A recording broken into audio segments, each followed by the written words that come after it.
Hi, I am John Wigwe. Welcome to my YouTube channel, and I will be opening this series with an interesting topic that says why most African youth behave like big babies. Imagine why most African youth behave like big babies. And to kickstart this topic, I'll be opening it with some interesting facts and figure. Youths, 90% of the global youth are from Africa. 19% of the global youth are from Africa. And secondly, 60% of the population in Africa are below the age of 25. Wow, that's interesting. 60% of the population in Africa are below 25, making it the youngest continent in the world. Africa is young. Now, to break the table, we know that the world's top 10 youngest country by median age are all in Africa, and Niger leading the pack. Africa is young, and some critics and analysts are, reviewing on what these demographic dividends could mean for Africa. Some are saying that it could mean Africa can benefit economically and development other ways significantly. While others said a poorly managed large youth can lead to instability and civil unrest. And I agree with that. Yeah. But why do most Africans behave like big babies and few don't? I don't know. Well, that's what I'm about to know. Okay, yeah. Now, attributes of baby. When I use the idiom, for example, I say, stop acting like a child, stop behaving like a baby. I'm trying to tell you that you behave immature, or don't be such a baby. You get? Don't be such a baby. You behave immature. So, in all conclusion, babies are babies. But think about it. Big babies ought to be mature, but you're not behaving, coming down low to the level of a baby. And some babies have this funny attribute of antisocial behaviors, unnecessary aggressions, etc. No, antisocial behavior. They don't even care, don't know the effect or the cause and effect of what they are doing. These are the attributes of babies. So, who is a youth? Okay, I have my own definition. I'll put it this way. A youth is a time of life when one is young. Is a time of life when one is young. And it is between the childhood and adulthood maturity. So the space between the childhood and the adulthood, that's what I call a youth. But there's this part I picked from Wikipedia about a youth. It said a youth is freshness, vigor, and spirit. Did you hear that? Freshness, vigor, and spirit. Now, freshness, newly made, newly obtained, something new, and vigor, power, physical ability, force, vitality, name it, and spirit. That is the principle of living, the principle of conscious living. The reason why we're here. Just imagine. So a youth have got all this even without asking for it, and yet some youths are behaving like big babies.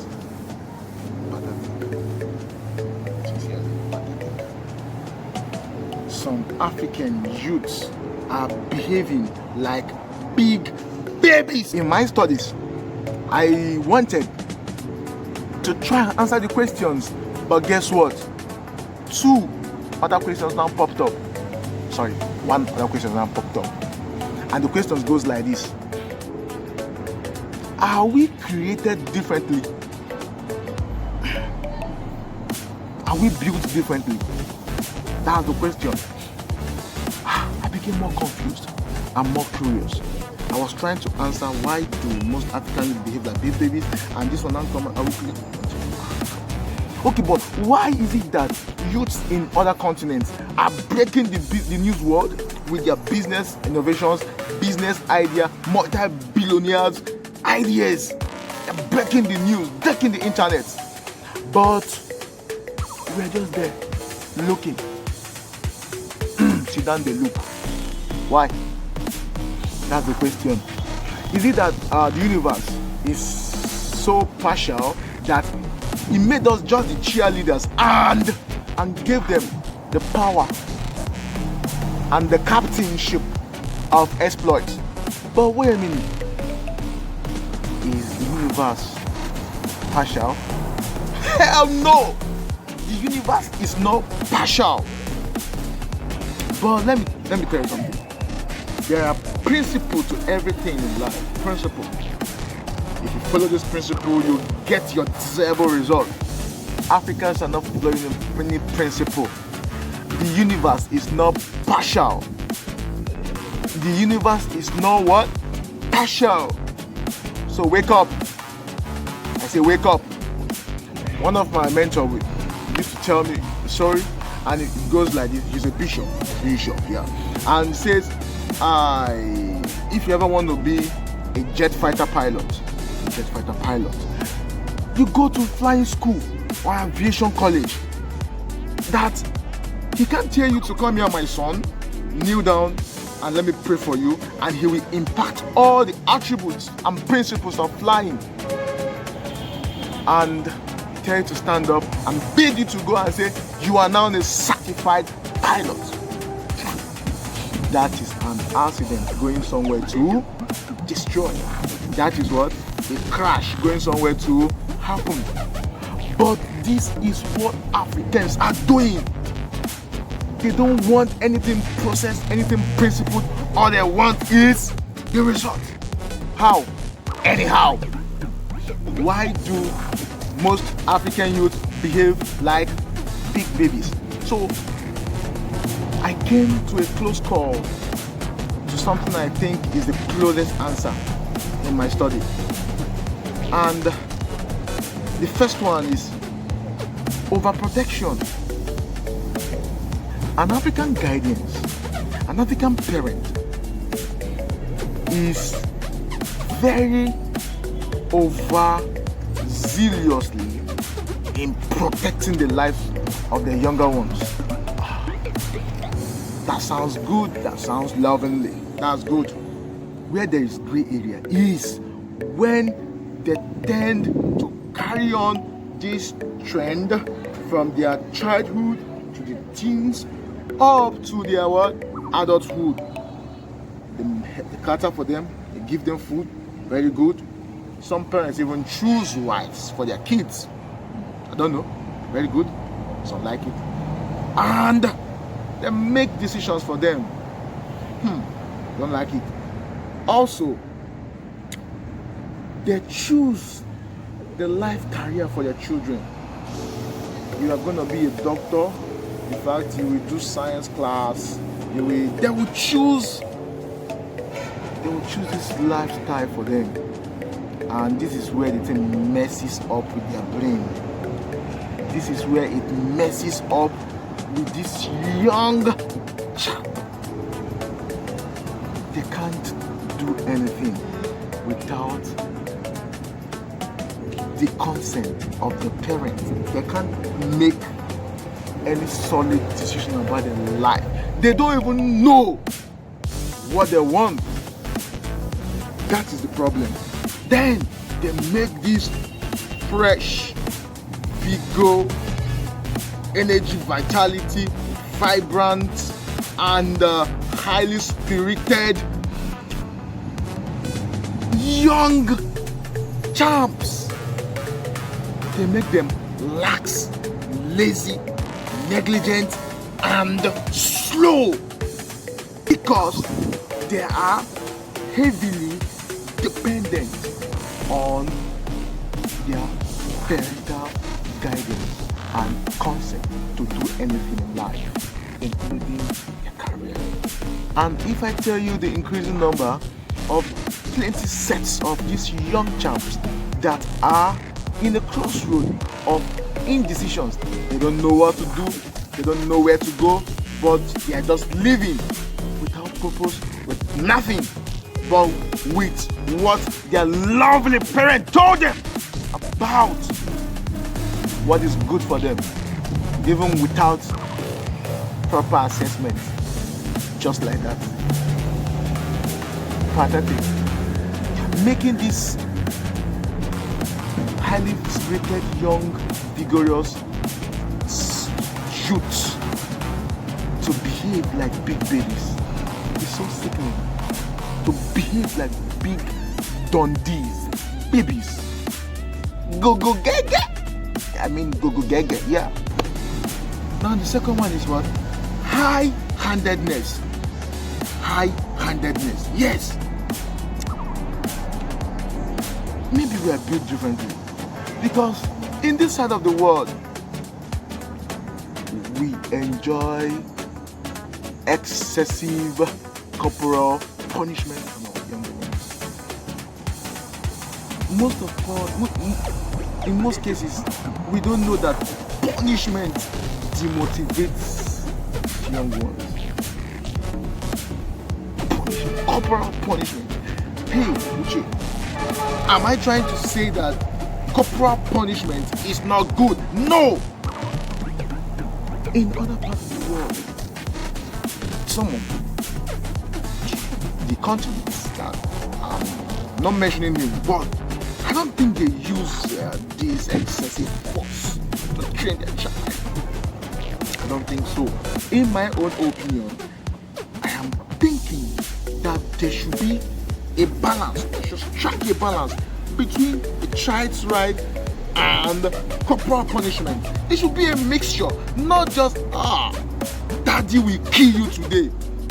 An African parent, daddy, mommy will kill you today, and the kid is scared, gonna shit in his pants because daddy is gonna kill her today.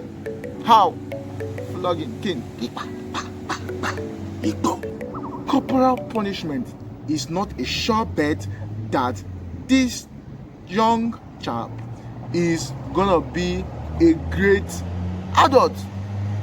It's not a guarantee. It's not guaranteed at all. It's not a sure bet. So why not mix it up? Train this child lovingly and mix it up with what? A light corporal punishment, as long as it does not mess with his, cause any physical harm or mental disorder. Strike a balance. Now, when I look around my society, I see this uncertainty and fear of the future. You don't know what the future holds, and the thing is increasing and putting fears in these younger generations, making them uneasy and equally uncertain of what to hope for. That's bad. But what can we do to reduce the number of big babies in Africa? What can we do to have a strong, worthy youth that can take decisions, that can do exploits, that are equal to the task?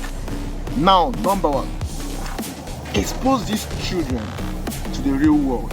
Most of the times, a helpful dose of reality is the best teacher to teach. If you want your child to understand the consequences of some acts, you have to expose them to the reality of the consequences by showing them examples rather down, lashing them, grounding them, demoralizing them, demotivating them with corporal punishment. Number 2, allow the child to make mistakes. Stop shielding these children from light pitfalls. Allow them to make mistakes. When these kids learn hard lessons, slight hard lessons from their own mistakes, they learn from it. They will never repeat the same mistakes because it was a hard lesson, not the one you shielded from them. Yes, they learn from their own experience and they remember not to repeat it. This is where we're gonna be stopping for today. We'll be continuing from the same place next week, God willing. So I'll keep you guys posted on other attributes and other things to do to reduce these big babies in Africa, to reduce the number of big babies in Africa. So please, don't forget to click the subscribe button below and also click the bell. If you have anything you want me to talk about, please go down to the comment section, drop it there. I will be there answering your questions.